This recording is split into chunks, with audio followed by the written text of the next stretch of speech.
what Jim Burrows said to you is true, that suddenly, wait, this is not another job, this is not another show, Rachel is not another part. I mean, do you remember like... We didn't know. We didn't have any idea. He knew. Jim Burrows knew. Yeah. But we, far ahead knew this was going to go for 13 episodes. That's all the others did. That's what I do. I go do 13 episodes of a show, and then I go wait for the next year, and you do something else. I was baffled when they gave us the announcement that, oh my gosh, you can do, you're picked up for the back 9. I was like, what's the back 9? That's incredible. And we said, we get to do this for, longer? It was great. Could you just share with us what went into that decision to do that 10th season? The misgivings you had and the final decision, let's stay together. Obviously, there was a lot of people that wanted the show to stay on the air. Yeah. The network really wanted it to stay on the air, especially.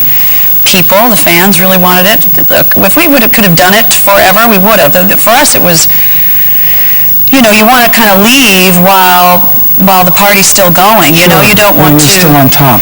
You don't want to outstay your welcome and kind of, if they only didn't do that last season, it would have been so good, But thankfully, our writers and the characters are all so built in and know what they're doing that they had a very graceful and wonderful way to end it.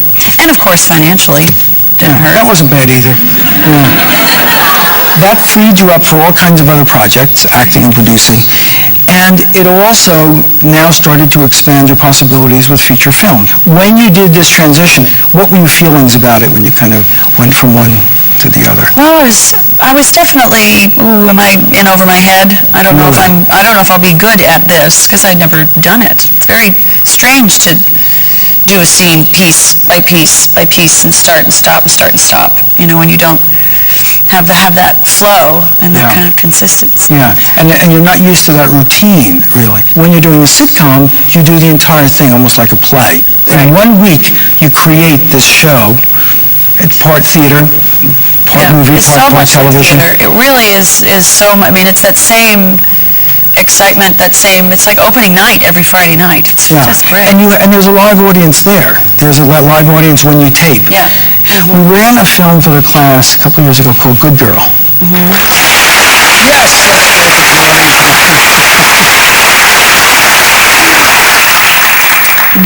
When you look back on it now, is that a good experience for you? Was that something where that you was felt, a great experience. okay, that's what I should be doing as an actress? Yeah.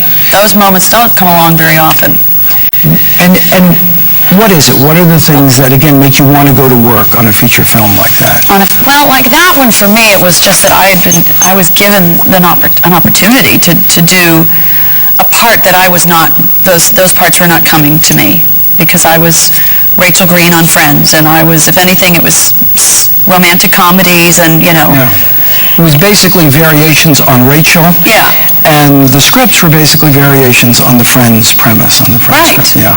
And, I kind of, that was just like a fluke, wonderful thing that Miguel Arteta had the idea that he wanted to take this personality and put her in this role, and that was interesting to him. You just don't find that personal, choice. Doesn't always happen. So, can you talk a little bit about your character there, about the woman who you played? She was imprisoned. She was in her life, in her passionless young life. She wanted to just get out and feel alive, and that's how she met sweet Jake Gyllenhaal's character, and and her husband wasn't a bad guy. It was just sort of they didn't know any better. Yeah.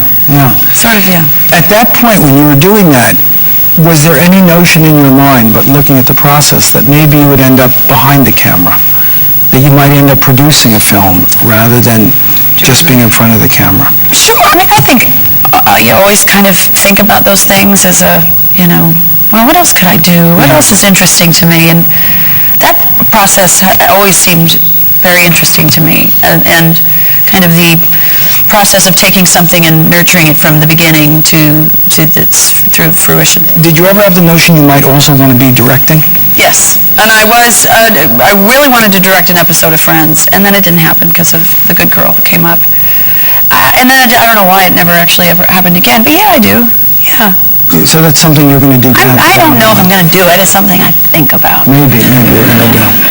Can you explain what a junket is for civilians in the audience? Junkets are hell, is what a junket is. Junket is when you have to sell the movie, and you basically sit there. It's like a revolving door. They come in and they sit down and they ask you the It's in same a question. hotel room, and there's an empty chair.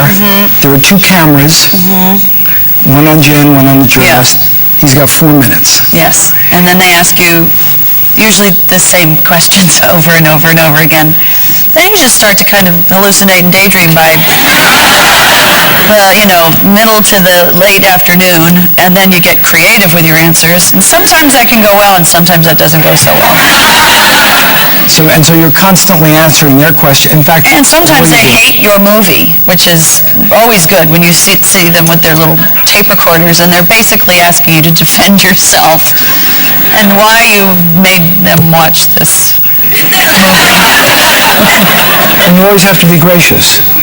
Yes. You're always kind. You're always sweet. I think you squeak by sometimes.